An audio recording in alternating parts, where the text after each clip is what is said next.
Shalom et bienvenue dans cette nouvelle vidéo. Comment sortir de ses propres limites? C'est une question très importante que beaucoup d'entre nous se posent. Souhaitez-vous obtenir la réponse à cette question? Je vous invite à rester avec moi jusqu'au bout de cette vidéo. Bienvenue pour cette nouvelle paracha, donc la portion de cette semaine qui est Parashat Vaera. Et au travers de cette paracha, nous allons voir comment obtenir les outils, obtenir les éléments qui vont nous aider à sortir de notre propre limite, notre propre limitation. Regardons ensemble dans un premier temps dans Exode au chapitre 6. Nous allons considérer dans un premier temps deux versets, versets 28 et 30. Exode 6, versets 28 et 30. Or, le jour où l'Éternel avait parlé à Moïse dans le pays d'Égypte, l'Éternel avait parlé ainsi à Moïse. « Je suis l'Éternel, transmets à Pharaon, roi d'Égypte, tout ce que je te dirai. » Et Moïse avait dit devant l'Éternel, « Certes, j'ai la parole embarrassée. Comment donc Pharaon m'écouterait-il » Ici, dans cet échange entre l'Éternel et Moïse, nous voyons comment Moïse se sent incapable d'effectuer cette tâche, ce travail, ce rôle que souhaite lui confier l'Éternel. Il lui dit, j'ai la parole embarrassée, j'ai la langue lourde, je n'ai pas la capacité à faire ce travail. On peut identifier ici la limite que se fixe Moïse, à savoir son langage, son incapacité à parler, son incapacité à s'exprimer, à passer ce message d'Hachem à Pharaon. Ce n'est pas la première fois que Moïse dit une telle chose. Lors de la paracha de la semaine dernière, dans Parashat Shemot, là-bas également, Moïse dit la même chose à l'Éternel. Si nous considérons le chapitre 4, regardons le verset 10 et 12. Là-bas, nous allons voir comment Moïse a répondu. Moïse dit à l'Éternel, verset 10, « De grâce, Seigneur, je ne suis pas habile à parler, ni depuis hier, ni depuis avant-hier, ni depuis que tu parles à ton serviteur, car j'ai la bouche pesante et la langue embarrassée. » L'Éternel lui répondit, « Qui a donné une bouche à l'homme? Qui le fait muet ou sourd, clairvoyant ou aveugle, si ce n'est moi, l'Éternel? Va donc, je seconderai ta parole et je t'inspirerai ce que tu devras dire. » Donc même dans la paracha de la semaine dernière, la portion de la semaine dernière, nous voyons comment l'Éternel a informé Moïse, lui disant, ne t'inquiète pas, je te seconderai, je serai avec toi. Même si tu sens que ta parole est lourde, je vais l'alléger. D'une certaine façon, c'est ce que Dieu lui dit. Je te seconderai comme il est dit là-bas au verset 12. Mais comme nous venons de le lire, comme nous l'avons lu au début, à chaque fois, Moshe se positionne dans une situation d'incapacité. Il se voit comme incapable de prendre ce rôle. Pourquoi? Parce qu'il regarde à lui-même. Il considère ses propres forces. Il se dit, mais non, c'est impossible. Je n'ai jamais été une personne avec une parole légère. Il a dit, ni depuis hier, ni depuis avant-hier, ni même depuis que tu parles à ton serviteur. Autrement dit, j'ai toujours été comme ça. Combien de fois cela nous arrive-t-il? Nous faisons face à des situations, encore et encore. La situation est la même, ou elle peut être différente, mais par contre nos réactions, nos pensées vont être similaires. Regardons encore dans Exode 7, Exode chapitre 7, nous allons voir la déclaration que fait l'Éternel à Moshe. Exode chapitre 7, le verset 1. Là-bas, il est dit la chose suivante. Vayomer Adonai el Moshe. Alors l'Éternel dit à Moshe, Re'e netaticha Elohim. Regarde, je fais de toi un Dieu. L'Éternel dit à Moïse, je fais de toi un Dieu. Netaticha Elohim. Mais à qui? À qui ou pour qui fait-il de lui un Dieu? Les Pharaons. Pour Pharaon ou à l'égard de Pharaon. À l'égard de Pharaon, je fais de toi un Dieu. Le terme qui est employé en hébreu, c'est bien le terme Elohim. Il dit, tu seras un Dieu pour Pharaon. Juste avant, on a vu comment, dans sa propre analyse, Moïse dit, je suis incapable. Mais ici, la parole divine lui dit, tu seras un Dieu pour Pharaon. Et ce terme qui est employé, Elohim, à plusieurs reprises dans le Tanakh, il est employé pour parler de Dieu, mais aussi, parfois, il est traduit par le terme de juge. Et cet attribut divin, lorsqu'il est rapporté au Créateur, fait référence à l'attribut du jugement, à la dimension de jugement. Donc, d'une certaine façon, Hachem dit à Moïse, tu vas être source d'un jugement divin sur Pharaon, sur sa maison et sur son royaume. Incroyable. Lui qui se voyait comme incapable de parler. Lui qui a dit, j'ai le langage embarrassé, je ne sais pas parler. Ici, Hachem révèle à Moïse, à l'intérieur de toi, il y a un potentiel. Il y a une force, il y a une étincelle divine qui se trouve en toi. Il ne faut pas la limiter. Et ce message est une réalité pour Moshe, on le voit dans le texte, mais c'est aussi une réalité pour nous aujourd'hui. Non seulement il dit que tu seras un Dieu à l'égard de Pharaon, mais il dit, et Aaron ton frère sera ton prophète. Tu seras Dieu pour Pharaon, mais Aaron ton frère sera ton prophète. Autrement dit, je vais te parler, tu parleras ensuite à Aaron, et Aaron parlera au Pharaon. Autrement dit, la parole d'Hachem sera entendue deux fois d'une certaine façon. La première fois de la bouche de Moshe vers Aaron, et la deuxième fois de la bouche d'Aaron vers celle de Pharaon. Pourquoi? Le texte nous dit clairement, l'Éternel dit à Moïse, tu feras ou tu diras tout ce que je te transmettrai. Et Aaron devait aussi transmettre d'une façon fidèle toutes les paroles reçues de la part de Moshe. Donc ici on voit ce potentiel, cette étincelle divine qui est à l'intérieur de Moshe se révèle. Elle doit se manifester. Mais pour se manifester, pour se révéler, il doit se passer quelque chose. Il doit donc avoir une différence, il doit avoir un avant et un après. Il doit avoir une situation où, oui, c'est vrai, je suis enfermé dans mes limites, mais je vais sortir. Je vais sortir de ces limites. Et pourquoi est-ce important? Nous savons que le rôle de Moshe, c'était de faire sortir Israël. C'était d'accorder à Israël cette liberté.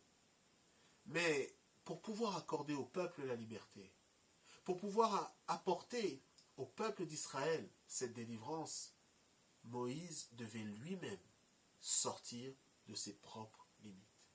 Il devait quitter ses limitations afin de permettre, ou plutôt d'être une source d'inspiration, une force pour le peuple, et ainsi les faire sortir de l'Égypte. Donc premièrement, Moïse est sorti de ses propres limites et au travers de cela a permis à Israël de sortir de ses limites. Nous savons qu'en hébreu, Égypte se dit Mitzraïm. Et la racine de Mitzraïm fait référence à cette idée de restreindre, de restriction. D'ailleurs, le mot Metzarim en hébreu veut dire les limites. Donc Moïse doit faire sortir Israël des limites, de toutes ces limitations, qui amènent une restriction, qui amènent une forme d'esclavage, rendant la vie difficile, rendant les pensées captives. Oui, Moshe a en lui cette capacité à faire sortir Israël. Mais il en est de même pour vous. Vous qui êtes bloqués, qui êtes dans ce qu'on appelle également les croyances limitantes. Que veux-je dire par là? Par exemple, souvent on se dit, face à une situation, je n'en suis point capable. Oh, je suis trop jeune, je suis trop vieux pour faire ce travail. Ou on se dit, non, je n'ai pas assez de temps, je n'ai jamais le temps pour effectuer ce travail. Ou peut-être, non, je ne suis pas assez intelligent, je n'ai pas les capacités intellectuelles pour réaliser ce travail. Ou bien, je n'ai pas assez d'expérience. Moshe a dit, je n'ai pas le langage, je ne sais pas parler, je ne sais pas m'exprimer. Alors je vous pose la question, quelles sont vos croyances limitantes? Quelles sont ces pensées qui vous accompagnent, qui vous ont accompagné pendant toutes ces années dans votre vie, qui vous ont fait louper ô combien d'opportunités? Quelles sont ces croyances limitantes? Parfois on se dit oui, c'est comme ça que je suis, j'ai toujours été comme ça, je n'ai pas besoin de changer. Ou autrement on dit, oh c'est pas aujourd'hui que je vais commencer à changer. Mais la Torah nous enseigne que nous devons évoluer. Sortir de l'Égypte, c'est évoluer. Sortir, quitter les limites, c'est évoluer. Et c'est un des aspects que nous montre la paracha d'aujourd'hui. Donc, il est important d'identifier ces limites, mais il est aussi important de savoir comment en sortir. Oui, savoir que je me limite toujours en me disant que je ne suis pas capable, que je n'ai pas de langage, que je n'ai pas d'expérience, oui, mais comment en sortir? La réponse se trouve dans la paracha. Regardons ensemble dans Exode 6, versets 26 et verset 27. Nous allons voir ce que le texte nous révèle. C'est ce même Aaron, ce même Moïse, à qui Dieu dit « Faites sortir les enfants d'Israël du pays d'Égypte selon leur légion. » Ce sont eux qui parlèrent à Pharaon, roi d'Égypte, à l'effet de conduire hors d'Égypte les enfants d'Israël, savoir Moïse et Aaron. Dans le contexte, ici il y a une généalogie dans les versets précédents, et à la fin de cette généalogie, on a Aaron et Moïse. Mais le texte nous dit au verset 27, nous parle de Moïse et Aaron. Au verset 26, Aaron puis Moïse. Mais le verset 27 nous parle toujours de ces mêmes personnes, mais dans un ordre différent. Quel est le secret ici? Les maîtres de la Chassidoute nous disent que, en réalité, le texte, certes, dans le littéral, semble être superficiel, mais une profondeur se cache dans ces deux versets. Premièrement, on nous parle d'Aaron puis de Moïse, et ensuite de Moïse et d'Aaron. Alors ils nous disent comme ça, Moïse, que représente-t-il? Moïse représente la Torah. Moïse est celui qui a amené la Torah à Israël, qui a amené cette parole divine.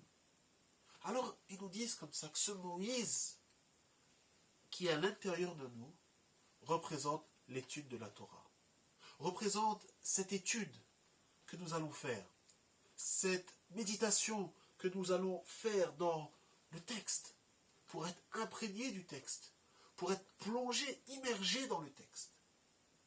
Oui, c'est important, mais ils nous disent ce n'est pas suffisant. Ce n'est pas suffisant. Sur la base de ces deux versets, on comprend que ce n'est pas suffisant. Oui, il y a Moïse, mais Moïse n'est pas seul. Moïse n'est pas seul. Il y a Aaron. Et que représente Aaron? Aaron, c'est le souverain sacrificateur.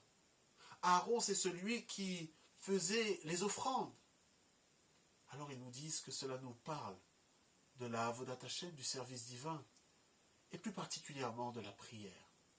Donc, il nous faut Moïse, l'étude de la Torah, l'étude des commandements, mais il nous faut aussi la prière. La prière, c'est la prière qui également va nous aider à avancer. C'est l'étude de la Torah et la prière qui vont être ces deux outils pour nous permettre de sortir de nos limites, pour quitter ces restrictions, pour quitter cette Égypte qui est à l'intérieur de nous, quitter l'Égypte qui est dans nos pensées, dans nos raisonnements. Voilà ce que nous révèle la paracha. Mais pourquoi, me demanderez-vous? Premièrement, Aaron et Moïse, et ensuite Moïse et Aaron. Voilà le secret. Il y a des situations où c'est Aaron qui doit se présenter en premier, à savoir la prière. Il y a des situations où il faut prier dans un premier temps, puis étudier. Mais il y a d'autres situations où il va falloir étudier avant. Il va falloir s'immerger et ensuite prier. Mais dans les deux cas, l'un n'est pas sans l'autre. Je ne peux pas avoir l'étude sans prière. Je ne peux pas avoir la prière sans étude. Les deux vont de pair. Les deux vont ensemble. Et c'est lorsque les deux sont ensemble que je vais pouvoir changer, que je vais pouvoir évoluer. Parce que l'étude, c'est une rencontre. Une rencontre qui va me faire évoluer. Une rencontre avec Hachem lui-même. Parce que cette parole, c'est Hachem. C'est cette parole inspirée qui va rentrer à l'intérieur de moi et qui va créer une transformation et un changement. Donc voilà. Voilà comment sortir. Voilà comment quitter ses limites. Voilà comment changer. Et changer pour soi, mais pas seulement. Changer pour, au final, impacter les autres. Oui, à l'échelle individuelle, je dois quitter ses limites, mais pas seulement pour mon propre bénéfice, pour être au bénéfice de la communauté, pour être au bénéfice de ma famille, pour être au bénéfice de celles et ceux qui sont autour de moi et qui ont besoin que je quitte l'Égypte, que je quitte Mitzraïm d'une certaine façon, afin d'être béni. Hachem n'a pas dit à Moïse, « Ah, tu ne sais pas parler, c'est pas grave, je vais choisir quelqu'un d'autre. » Non, il a dit, tu as ce potentiel, tu as cette capacité à l'intérieur de toi, et je ferai de toi un Dieu, je ferai de toi un Elohim pour Pharaon. Il en est de même pour nous aujourd'hui. Le potentiel est à l'intérieur, mais les limites doivent être cassées. Nous devons sortir de ces limites, et ainsi nous pourrons être une grande source de bénédiction et d'inspiration. Alors encore une fois, les deux outils, les deux clés qui vont nous aider à sortir, Moïse et Aaron, à savoir l'étude de la Torah et la prière, ou plutôt la prière et l'étude de la Torah. J'espère que vous avez été richement bénis par cette étude de la paracha et je vous souhaite Shabbat Shalom. Que ce Shabbat soit une source pour vous, une opportunité de quitter les limites.